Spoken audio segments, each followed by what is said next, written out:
Bienvenue dans ma vie de DRH, le podcast dédié au partage d'expériences RH. Je suis Pauline Danguy, dirigeante inspirée chez Go for Human. Bienvenue sur le podcast. Aujourd'hui, Fabien Pérol, qui est DRH au sein de l'agence WAM. Alors, en discutant du concept de notre podcast avec Fabien et en lui proposant de choisir une thématique qui lui tient à cœur, Fabien n'a pas hésité très longtemps et il a su très rapidement la thématique qu'il voulait aborder, qui est autour de repenser l'efficience au service de la santé mentale des collaborateurs. Mais bien évidemment, Fabien va nous en parler plus en détail. D'ici là, bienvenue Fabien, je te laisse te présenter. Merci Pauline, merci beaucoup pour la proposition de participer au podcast. Je vais faire court sur ma présentation. Donc, je suis effectivement DRH de l'agence WAM depuis maintenant 3 ans. Mon parcours a été un petit peu chaotique et particulier. J'ai été ostéopathe pendant 15 ans. Jusqu'en 2015. Et en fait, j'ai cessé cette activité de manière contrainte et forcée parce que j'ai une maladie neurologique dégénérative qui fait que en fait, j'ai dû changer d'orientation professionnelle. À la suite d'une interruption de travail pendant 2 ans, j'ai repris un job de responsable pédagogique dans une école d'ostéo. J'étais dans un secteur que je connaissais, où j'ai commencé à toucher un petit peu à tous les sujets de management, de ressources humaines, parce que je gérais et à la fois environ 170 étudiants et environ 80 enseignants. Donc, ça a vraiment été le déclencheur. À partir de là, j'ai décidé de me former puisque j'avais besoin quand même d'un certain nombre d'outils pour pouvoir comprendre ce que je faisais et mieux le faire. Donc, j'ai repris un master 2 en ressources humaines à l'IAE de Lyon. Et à la suite de ça, j'ai intégré l'agence WAM pour mon stage. Et en fait, je suis resté et j'y suis toujours. Voilà, en gros, mon parcours.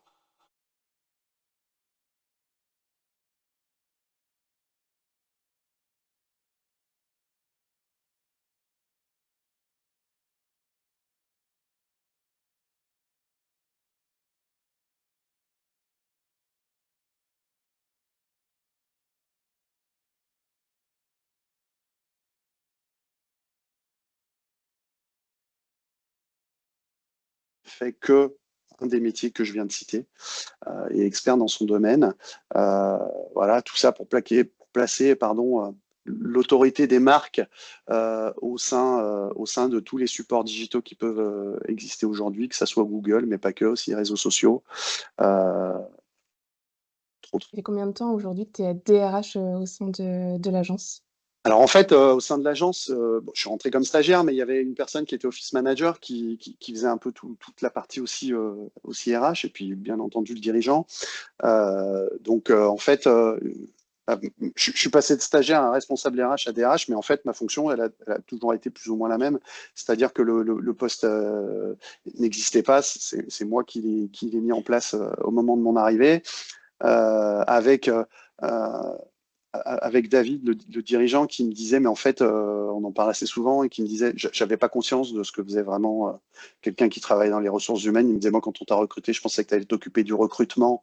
En gros, voilà, faire les recrutements et faire un peu d'autres trucs à droite à gauche, mais il n'avait pas du tout la notion de tout le spectre et de tout ce que ça pouvait impacter au quotidien. Euh, on s'entend très très bien. C'est ce qui fait aussi, je pense, partie de la réussite de notre collaboration, c'est qu'il y a une confiance pleine, aussi bien dans mon travail que moi j'ai dans le sien, et sur sa vision. Donc aujourd'hui, c'est ce qui fait que ça fonctionne plutôt bien. Et combien tu as de collaborateurs aujourd'hui dans l'agence que tu gères? Alors aujourd'hui, on est 65 sur plusieurs lieux en France, une grosse partie à Lyon, une bonne partie aussi en Alsace, à Mulhouse. Et puis après, on a quelques collaborateurs à droite à gauche en France, à Paris, à Montpellier, à Biarritz, Strasbourg. Voilà. J'espère que j'oublie personne, mais voilà, on est 65. Euh, on a eu une grosse période de croissance au moment où je suis arrivé, hein. En fait, on a doublé d'activité en 3 ans. Le but, c'est de continuer avec une croissance aussi importante, on l'espère, et de pouvoir justement continuer à recruter et à développer un peu notre activité. Super clair, merci pour cette présentation en tout cas Fabien. Et maintenant on va rentrer un petit peu dans le vif du sujet.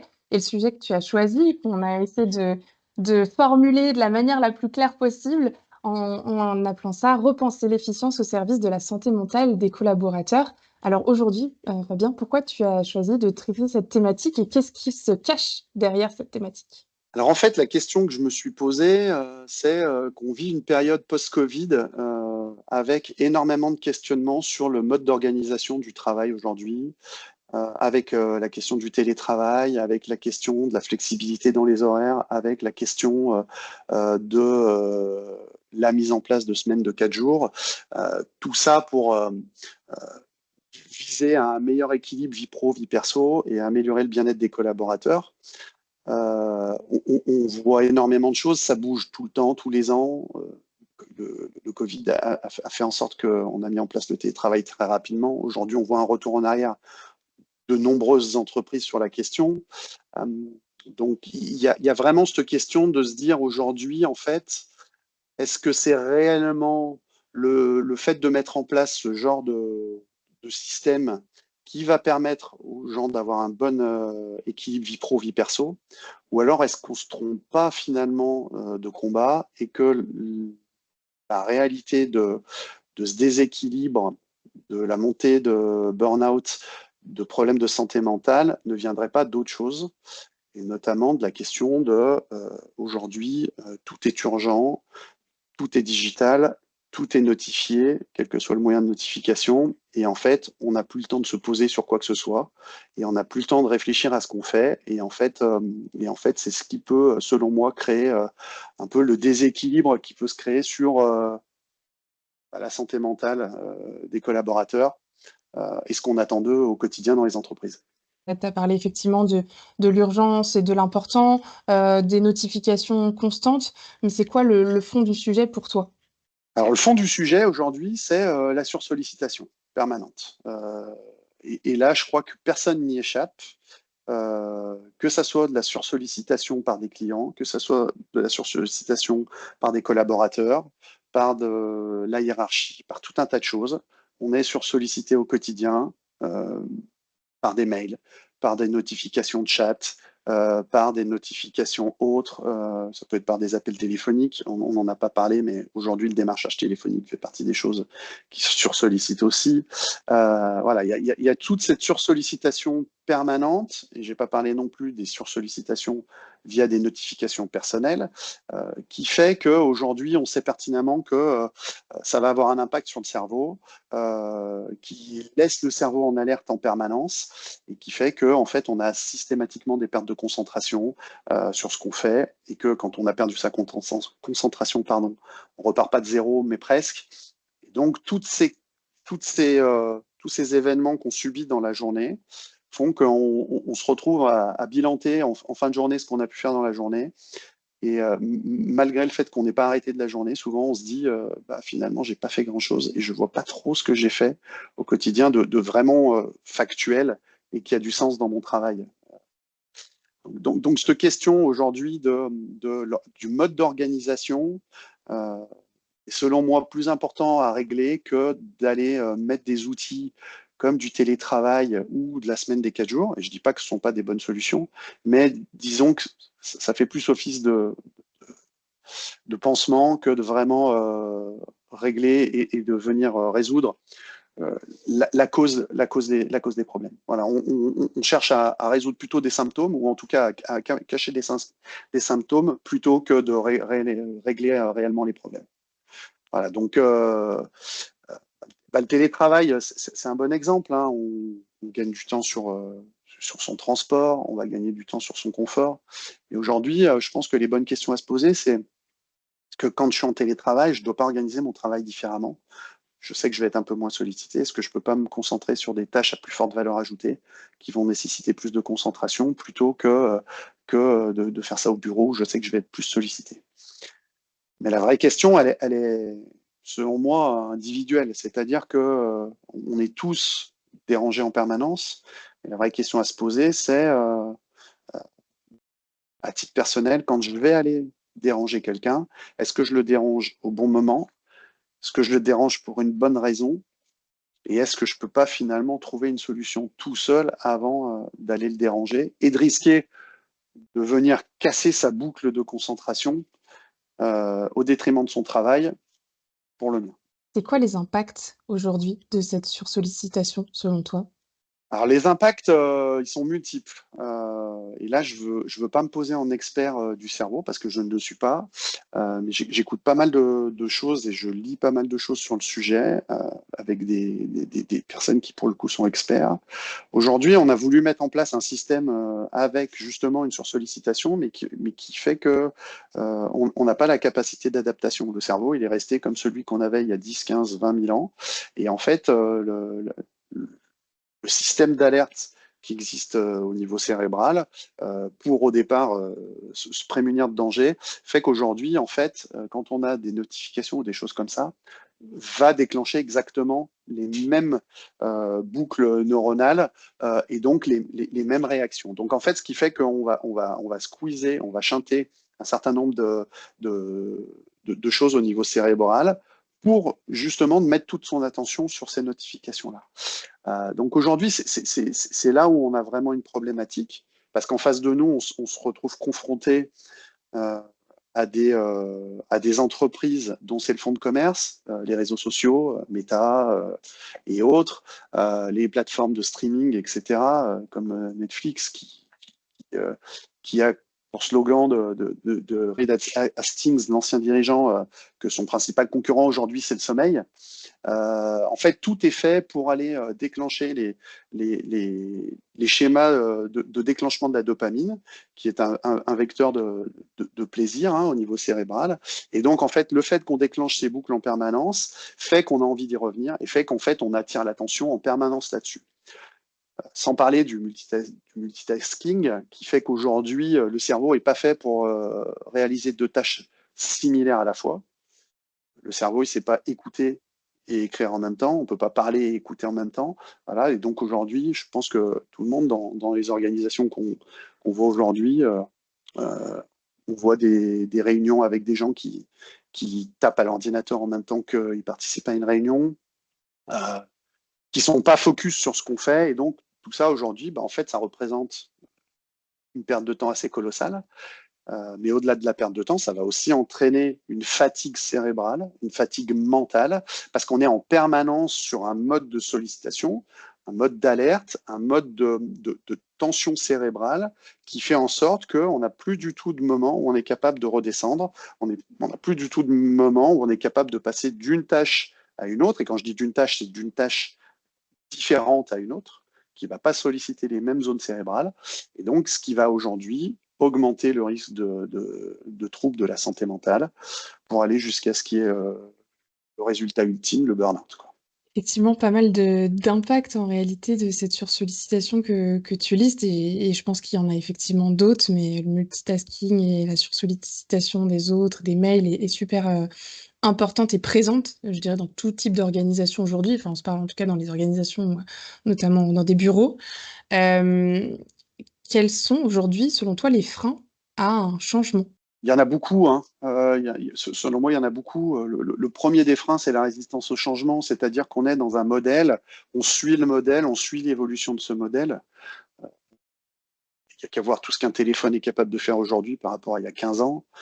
Donc en fait, on est pris dans cet engrenage de subir plutôt que de finalement essayer de contrer et de réagir en se disant aujourd'hui, ce mode de fonctionnement ne me convient plus, donc qu'est-ce que je peux changer? Donc il y a la résistance au changement individuelle, collective, de la part des entreprises, de la part des organisations, parce que effectivement, je pense qu'à tous les niveaux et à tous les échelons d'une entreprise, tout le monde fonctionne comme ça. Tout le monde a ce truc-là. On court après le temps. On entend tout le temps, il me manque du temps, j'ai pas le temps. C'est le grand leitmotiv du monde du travail d'aujourd'hui, j'ai pas le temps. Mais en fait, on se crée finalement ce manque de temps parce qu'on va mettre l'attention ailleurs et à créer justement cette course en avant, cette fuite en avant sur j'ai un client qui m'a demandé un truc, il faut absolument que je réponde, donc je vais aller solliciter d'autres collaborateurs pour amener la réponse à ce client-là tout de suite. Donc en fait, on entraîne une chaîne de dominos, c'est que le client envoie sa demande sans vraiment trop avoir réfléchi à est-ce que c'est vraiment urgent, pas urgent? Est-ce que j'ai dit à la personne d'en face de moi que c'était urgent, pas urgent et à quel moment j'avais besoin qu'elle m'apporte une réponse? Donc la personne en face se sent obligée de répondre de répondre parce que c'est un client. Du coup, on va entraîner d'autres collaborateurs dans la boucle et au final, on coupe la concentration de chaque personne dans ce qu'ils étaient en train de faire pour finalement quelque chose qui n'était pas si urgent que ça. Et en fait, on se perturbe tout le système et on va déporter des tâches qu'on devait faire à un autre moment et ainsi de suite, jusqu'à ce que finalement, il n'y ait plus du tout de place pour la faire et on se retrouve à faire vraiment quelque chose d'important dans l'urgence. Voilà. Donc là, il y a ce système-là. Donc, il y a effectivement prendre à titre individuel la capacité de se dire non, mais là, je n'ai pas le temps, je ne peux pas vous apporter de réponse immédiate, mais j'ai bien pris conscience de votre demande. Est-ce qu'on peut déterminer une deadline qui vous convient pour résoudre votre problème, ce qui va permettre après à chacun de pouvoir s'organiser. Mais ça doit partir déjà au niveau individuel, c'est de tout le monde, de se dire est-ce que là, quand je déclenche une réunion, quand je déclenche un entretien, quand je déclenche un chat, un mail, est-ce que en fait, comment va réagir la personne en face de moi? Est-ce qu'elle va attendre de moi une réponse immédiate ou pas? La façon dont j'ai tourné mon mail, l'heure à laquelle je l'envoie, voilà, il y a tout un tas d'éléments qui jouent dans tout ça. Dans les freins, il y a aussi peut-être cette notion, d'habitude, qui fait qu'on a toujours fonctionné d'une certaine manière, donc possiblement, ben, c'est difficile, hein, de changer les schémas et donc cette peur du changement dont tu parlais, hein, possiblement qui peut aussi expliquer que, ben, on va pas vers d'autres modes de fonctionnement ou d'autres types, d'outils qui pourraient, arrêter cette sursollicitation. Ouais, je suis d'accord avec toi. En fait, aujourd'hui, effectivement, euh, cette peur, encore une fois, ça s'explique hein, scientifiquement. Hein, le cerveau, il doit consommer le moins d'énergie possible. Donc, le fait de faire toujours de la même façon et d'avoir le même mode de fonctionnement qu'avant est plus simple pour le cerveau, puisqu'il consomme moins d'énergie, que de se dire, je vais m'obliger à changer. Euh, Changer d'habitude, c'est toujours quelque chose de très difficile. Si on fait des parallèles avec changer ses habitudes de vie, ses habitudes alimentaires, arrêter de fumer, si c'était si simple que ça, il y aurait plus de fumeurs aujourd'hui. Donc ça demande un effort vraiment particulier. Et avec aujourd'hui, en plus, toutes les craintes que ça va impliquer. Je comprends qu'on puisse dire, mais si je réponds pas au client, en fait, le client va pas être content, donc on risque de perdre le contrat. Et donc, moi, je risque de perdre mon emploi parce que mon employeur ne va pas être content de ce que j'ai fait vis-à-vis du client. Donc, en fait, on mélange vraiment les notions d'urgence, d'importance. Donc, aujourd'hui, il y a pas mal de choses qui permettent de le faire. La matrice d'Eisenhower est un exemple qui permet de hiérarchiser ces tâches. Mais ça implique de le faire. Parce que la matrice d'Eisenhower, dans les entreprises, tout le monde connaît. Mais en fait, qui s'en sert? C'est encore la vraie question. C'est est-ce que le matin, je me pose en me disant, voilà les tâches que j'ai à accomplir dans la journée, quelles sont celles qui sont vraiment prioritaires? Parce qu'on sait que, selon la loi de Pareto, 20% de nos tâches vont donner 80% de nos résultats. Donc, il y a vraiment une question à se poser, c'est est-ce que je priorise les tâches qui sont importantes? Il y a aussi la loi de Laborie qui dit qu'on a quand même tendance toujours à commencer par ce qu'on a envie de faire plutôt que ce qui compte. Et ça aussi, c'est important dans son analyse. Donc, c'est de se dire aujourd'hui, je priorise mes tâches. Celle-là, elle est à forte valeur ajoutée pour mon travail. Peut-être que c'est pas celle que j'ai envie de faire, mais c'est celle qui va apporter finalement le plus de résultats. Et on sait qu'à la fin de la journée, quand on va avoir fait ça, déjà, on a une satisfaction personnelle parce qu'on a accompli quelque chose de difficile. Donc, on va avoir du sens dans son travail. On a un sentiment d'accomplissement plutôt que d'avoir fait finalement que répondre à des mails ou finalement traiter plein de choses qui ne sont pas réellement très, très, très, très importantes et qui n'amènent pas une forte valeur ajoutée. Donc, je pense que la réflexion autour de comment moi je peux effectivement mieux m'organiser, au-delà de comment je peux faire en sorte aussi d'être moins invasif dans le travail de mes collaborateurs, est quelque chose d'important. Et par rapport à tout ça, justement, quelles sont les pistes, les solutions, que toi tu as identifiées? Enfin, c'est pas forcément des solutions, très poussées, hein, qui peuvent être en termes encore de réflexion chez toi, mais qu'est-ce que tu voudrais proposer ou que tu as mis en place, déjà, dans ta société? Euh, Alors, on essaye de pousser les idées comme ça, et puis on espère que les gens arrivent à se les accaparer. Encore une fois, pour que, en fait, je pense que quand on se rend compte par soi-même des choses, c'est toujours plus efficace. Moi, ce que j'aimerais bien mettre en place, c'est effectivement une phase de test avec un groupe témoin qui continue à travailler comme on travaille habituellement, et puis un groupe test où on va essayer de tester des mises en place avec des outils, justement, une organisation de son agenda, comment je réfléchis à planifier bien ma semaine, comment je planifie ensuite ma journée, ensuite comment je réalise des tâches à forte valeur ajoutée avec des outils, comme la méthode Pomodoro, avec des choses comme ça, mais en le faisant vraiment, en disant je déclenche vraiment un chronomètre, je travaille 20-25 minutes de manière ultra concentrée. Et puis après, pendant 5 minutes, je fais autre chose. Là, je peux prendre mon téléphone, regarder des notifications, aller passer 5 minutes sur Instagram, aller boire un café, discuter avec des collègues qui sont dans le même timing que moi, etc. Et après, je me remets sur une tâche. Mais pendant 20 minutes, je reste concentré, je reste focus sur là-dessus.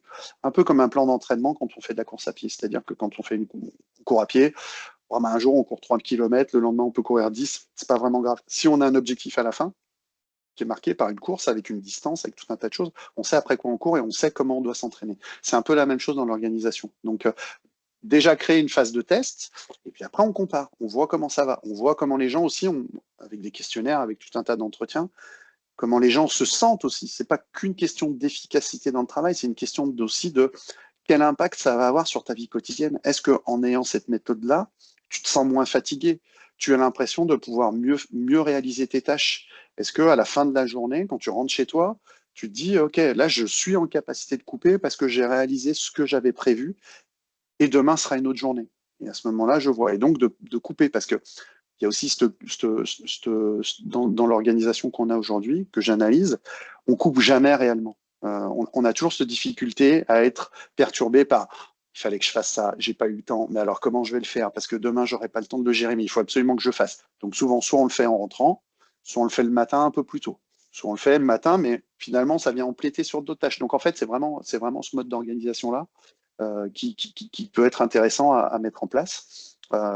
Et après aussi, c'est donner des pistes sur des articles à lire, des podcasts à écouter, tout un tas de choses, de manière à prendre conscience de tout ça. Il y a énormément de support aujourd'hui, hein, avec des gens très très bien, hein, comme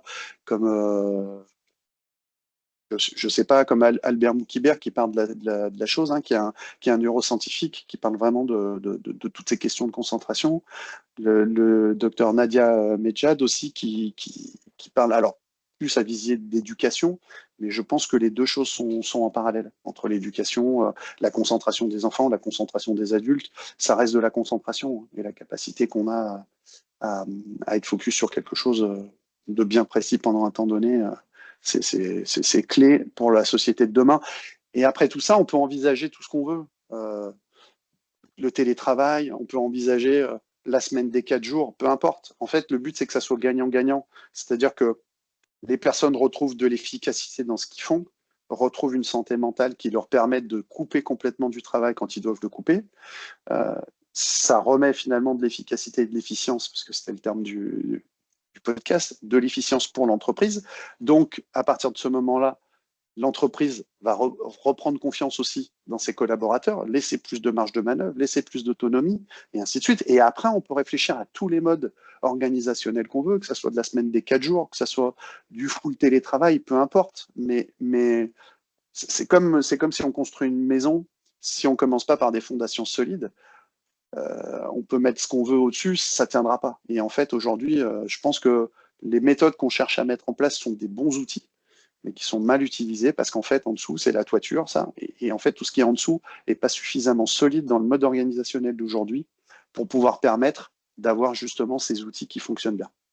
Donc j'entends qu'il y a une vraie, réflexion, individuelle et collective qui doit se faire. En parallèle aussi, peut-être d'avoir des changements, qui soient structurels et organisationnels, comme par exemple, faire un test avec, une équipe en particulier et en mesurer, les résultats.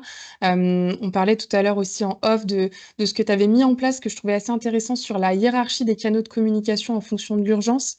Peut-être si tu peux nous en parler aussi? Et puis, tu parlais aussi de cette notion de pas culpabiliser. que je trouve qu'elle est très importante. Donc si tu veux bien revenir sur ces 2 points, c'est très intéressant. Oui, alors avec grand plaisir. Alors effectivement, dans la hiérarchisation de la notification, moi j'aime bien fonctionner comme ça, c'est-à-dire utiliser des outils différents pour un degré de réponse différent. Par exemple, les collaborateurs avec qui je travaille, leur dire vous m'envoyez un mail. Alors quand je parle pas des collaborateurs au global, là je parle plutôt des gens, des managers ou des directeurs, de manière à ce que en fait on puisse communiquer rapidement et efficacement. Donc dire si tu m'envoies un mail, dis-toi qu'en fait c'est pour moi un message qui n'est pas forcément urgent et je reviendrai vers toi sous 8 jours. Si c'est quelque chose dont tu as besoin dans la journée, tu m'envoies un chat. Et si c'est quelque chose d'urgent, à ce moment-là, tu m'envoies un SMS ou tu me passes un coup de fil sur ma ligne pro. Voilà, ça permet de se dire, moi, quand j'ai l'alerte, quand je reçois un mail, alors j'en ai pas, j'ai pas de notification comme ça, c'est assez simple, mais de me dire, si un tel m'a envoyé un mail, c'est quelque chose qui n'est pas forcément urgent et que j'ai le temps de traiter. Et donc, je peux me planifier le moment où je vais pouvoir répondre à ce message-là. Voilà. Et donc, cette hiérarchie permet effectivement, moi, de m'organiser et aussi à la personne en face de se dire, attends, est-ce que là, j'ai besoin tout de suite ou pas de la réponse? Et bien souvent, quand c'est envoyé par mail, on se rend compte que quand on revient vers la personne, elle dit, mais en fait, c'est bon, j'ai trouvé la solution. En fait, j'ai trouvé la solution, je me suis débrouillé tout seul. Et sur la question de, effectivement, sur ta deuxième question, sur la culpabilité, aujourd'hui, il faut pas que les gens culpabilisent sur leur façon de faire les choses. Comme je disais tout à l'heure, les entreprises qui sont en face de nous sur ces méthodes-là sont équipées des meilleurs neuroscientifiques, sont équipées des meilleurs chercheurs, des meilleurs ingénieurs sur ces trucs-là pour mettre en place des algorithmes qui vont faire en sorte qu'on va y retourner. C'est le même parallèle avec le tabac. On sait que dans l'industrie du tabac, on met tout un tas de choses dans les cigarettes pour faire en sorte que une fois qu'on a fini une cigarette, on a envie d'en fumer une autre. Voilà, donc on devient addictif. Et l'addiction à un produit, les mécanismes au niveau du cerveau sont quasiment les mêmes lorsque c'est une addiction à du jeu, à tout un tas de choses. Donc c'est les mêmes addictions avec les réseaux sociaux, avec tous ces trucs-là. On a besoin, on se crée un besoin cérébral d'y retourner. Donc en fait, il faut pas être. Aujourd'hui, c'est un travail de fond qu'il faut mettre en place sur tout ça, qui est très long, qui va être très compliqué parce que on évolue dans un monde qui ne va que plus là-dedans. Et en fait, la difficulté, c'est d'arriver à s'en extraire. Donc, s'en extraire, ça peut être, pour quelqu'un qui va avoir une difficulté, déjà, c'est j'enlève toutes mes notifications. Mes notifications, je ne les regarde pas. Mon téléphone, s'il est à côté de moi, l'écran tourné vers moi, je sais que dès qu'il va s'allumer, ça va attirer mon attention, mais c'est même pas parce que je le veux, c'est parce que le cerveau, comme je disais tout à l'heure, est en alerte et donc il va aller amener son attention là-dessus. Et donc, ça coupe toute l'attention qu'on a derrière. On sait qu'on a une moyenne de 23 minutes pour retrouver un niveau de concentration équivalent à celui qu'on a au moment où on l'a perdu. Donc, c'est peut-être de se dire où je le tourne, où je le mets dans mon sac pendant un moment. Ou voilà, donc couper tous les éléments qui vont venir perturber tout ça. Et pour l'avoir fait, j'espère que mon travail est pas plus mauvais depuis que j'ai coupé mes notifications. Je pense que je suis plus focus, je suis plus efficace. Et on a toujours la possibilité, comme je le disais, de me dire, tiens, j'envoie un message à Fabien. Alors, il ne faut pas que mon téléphone soit dans mon sac, mais de manière urgente. Mais encore une fois, on est dans des organisations où l'urgence est toute relative. On n'est pas dans un service du SAMU qui sauve des vies. Et pour le coup, il y a une réaction qui doit être ultra rapide. Là, on est dans un truc où, globalement, même si quelque chose d'urgent est traité dans la journée, qu'on l'a à 9 h et qu'on l'a traité à 17 h le soir, je pense que c'est plutôt quelque chose d'efficace quand on a réussi à régler ce problème-là dans la journée. Donc c'est pour ça que la notion de culpabilité au niveau des gens, elle est importante. C'est attention, ne culpabilisez pas parce que vous n'y arrivez pas. Fixez-vous des objectifs atteignables, petit pas par petit pas. Déjà, je vais commencer par peut-être désactiver mes notifications de chat.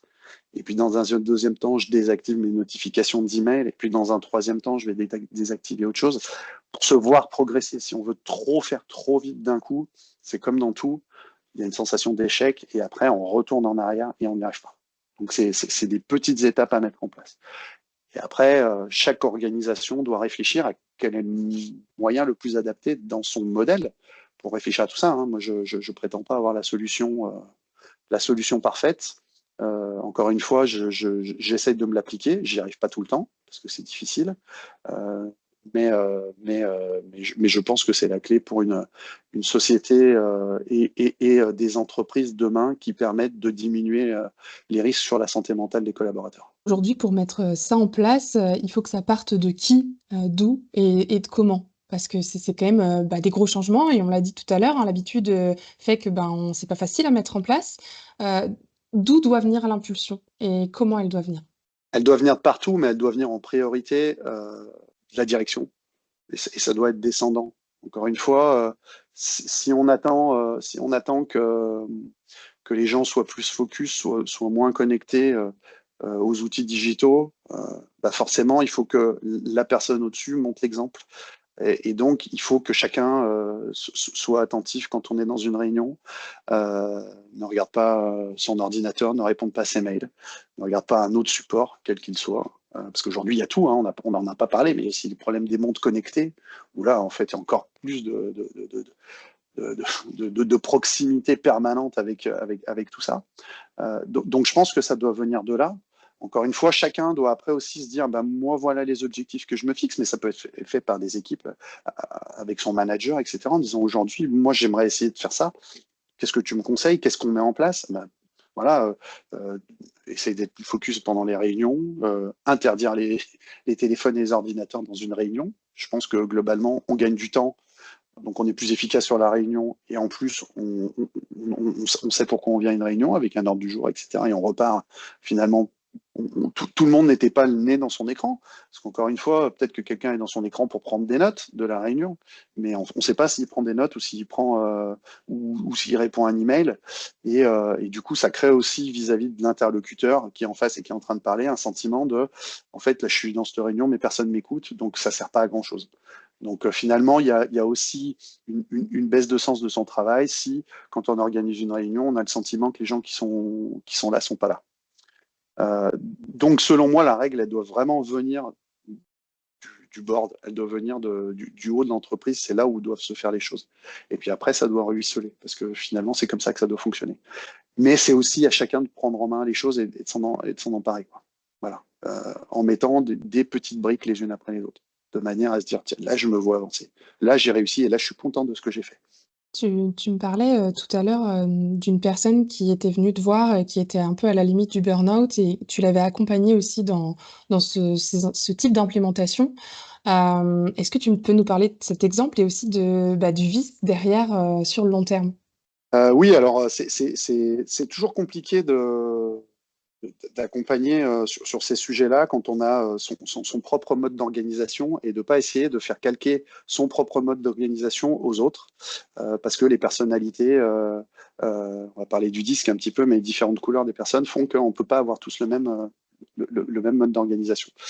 Mais c'est souvent quand on se retrouve au pied du mur et qu'on est à la fin du fin, là, que les choses vont plus et que finalement les gens demandent un peu d'aide. Donc effectivement, c'est un accompagnement en disant essaye de te créer des blocs, des temps où tu ne vas pas faire de réunion, des temps où tu vas ne pas répondre à tes mails, où tu vas être focus pour faire avancer tes dossiers clients, pour faire avancer tes livrables, etc. La résistance au départ, c'est de se dire c'est pas possible. Si j'ai un client qui a besoin de moi ou quoi que ce soit, comment je fais pour gérer, etc. Donc toujours cette peur du changement et ainsi de suite. Et puis on se rend compte qu'assez vite, finalement, quand on change les habitudes, qu'on les met en place, parce que la personne, elle n'a plus le choix, elle se retrouve confrontée à une situation qui est plus gérable, ça va faire redescendre la pression pendant un moment. La difficulté, c'est que petit à petit, on reprend les habitudes d'avant, parce qu'on est pris dans le flot du quotidien, parce que, comme je disais tout à l'heure, tout fonctionne pour aller dans ce sens-là. Et puis qu'on a des habitudes. Hein, quand un pli est pris, c'est compliqué de faire plier une feuille dans l'autre sens. Hein. Donc, on retourne dans ces trucs-là. Et donc, la difficulté, c'est d'arriver à se dire, je vais essayer de maintenir ça dans le temps. Je vais essayer de me contraindre à continuer à m'organiser et à continuer à avoir cette discipline. Je refais le parallèle avec la course à pied, pourtant je ne fais pas de course à pied, mais ce parallèle-là, c'est que si on atteint un objectif au moment d'une course, si on se réinscrit pas à une autre course derrière, on sait pertinemment que les entraînements ils vont redevenir aléatoires, ça va être variable et ainsi de suite. Donc en fait, c'est s'obliger à une certaine forme de discipline. Donc ça peut être par exemple en refixant un point régulier, en disant où est-ce que tu en es de ton organisation. Donc ça, c'est de voir ou avec son manager, ou avec le service RH, ou peu importe, mais avec quelqu'un qui est capable de faire ça, de manière à ce que l'accompagnement se poursuive. Parce que souvent, là, moi, mon défaut aussi, c'est de pas poursuivre l'accompagnement. Une fois que ça va mieux, on repart dans son quotidien et on suit pas finalement cet accompagnement-là, jusqu'au moment où ça recommence à plus aller bien et on revient accompagner la personne. Voilà. Malgré les résultats positifs, que tu avais Malgré les constatés, résultats sur positifs. la santé mentale des collaborateurs. Mmh. Tout à fait. Si, tu as des DRH ou des RH qui t'écoutent et qui, ont les mêmes réflexions que toi actuellement, quels conseils tu aimerais leur donner? Le premier conseil que j'aimerais leur donner, c'est que selon moi, c'est pas quelque chose qui est à prendre à la légère. Aujourd'hui, c'est vraiment quelque chose. Je vais refaire le parallèle entre tout ce qu'on essaye de mettre en place aujourd'hui, qui est plus l'ordre de soigner le symptôme que traiter la cause. Euh, je pense que c'est vraiment quelque chose de très important à prendre en compte. Parce que au plus d'entreprises le feront et au plus ça aura d'impact au global, puisqu'on est dans une chaîne de valeur avec des parties prenantes différentes, aussi bien sur un très grand groupe qui va avoir tout un tas de fournisseurs, de prestataires, qui eux-mêmes ont des prestataires, qui eux-mêmes ont des prestataires. Donc en fait, c'est comme l'image de la hiérarchie que j'avais tout à l'heure, c'est-à-dire que si les plus gros le font, bah forcément ça ruisselle aussi sur les plus petits, et etc., etc. Et donc du coup, après, c'est quelque chose au niveau de la société qui aura un impact positif, euh, qui va permettre de se recentrer aussi sur ce qui est important. Voilà. Et qui va permettre d'avoir un vrai impact sur la santé mentale. Parce que je pense que globalement, et quand on voit aujourd'hui le nombre d'articles sur le sujet de la santé mentale ou de formations qui commencent à se mettre en place, qu'on voit débarquer, on a un vrai souci de santé mentale dans notre pays, qui date pas d'aujourd'hui, hein, qui date pas non plus du Covid, qui date d'avant, mais qu'on laisse dépérir petit à petit. Euh, Aujourd'hui, je pense que c'est encore le moment de le prendre en main et d'agir avant qu'on soit dans un système où ça soit un peu trop tard et qu'après, on n'ait plus de solution viable ou durable. Quand on entend les gens parler et dire je suis mal, je suis pas bien dans mon travail, etc., je pense que c'est une réalité. Et là où on a la difficulté, c'est se dire, je comprends pas, dans les entreprises, tout est mis en place pour que tout aille bien. Il y a du télétravail, il y a des RTT, il y a effectivement tout un tas de choses qui sont mises en place pour libérer les personnes. Mais on se rend compte que finalement, ça ne fonctionne pas. On peut libérer du temps aux pères ou mères de famille pour s'occuper de leurs enfants. On peut libérer du temps à une personne avec un jour de supplémentaire de télétravail parce il a quelqu'un qui va intervenir chez lui et qu'il a besoin. Mais en fait, ça ne solutionne pas les problèmes parce que je pense que le cœur du problème, c'est sur le modèle d'organisation et la façon dont on a de concevoir le travail aujourd'hui. Et cette question du tout le temps, tout urgent. En fait, il n'y a plus de priorisation dans ce qu'on fait, dans les tâches qu'on fait. Il y a un très bon livre qui s'appelle Le culte de l'urgence, de Nicole Aubert, qui a déjà plusieurs années, qui est consacré à tout ça, hein, à ce mode aujourd'hui de tout est urgent. Mais en fait, dans la réalité, c'est pas vrai. Et il faut réussir à casser ça. Donc, le conseil, c'est emparez-vous du sujet, essayez d'analyser avec les collaborateurs ce qui fonctionne pas, ce qui peut être changé, quelles méthodes peuvent être mises en place pour arriver à améliorer tout ça. Merci Fabien pour, ce partage et ces conseils. On va clôturer cet épisode, mais en tout cas, je te remercie vivement pour ces partages. J'espère que ça Merci à toi. aura apporté à beaucoup de RH qui nous écouteront. Et puis pour tous ceux qui nous écoutent, eh bien, je vous dis à la prochaine pour un nouvel épisode de ma vie de DRH. Merci à tous et merci à toi Fabien. Merci. Et voilà, cet épisode est terminé. Merci de nous avoir écoutés et si ce podcast vous a plu, n'hésitez surtout pas à le partager autour de vous. À très vite pour un prochain épisode de ma vie de DRH.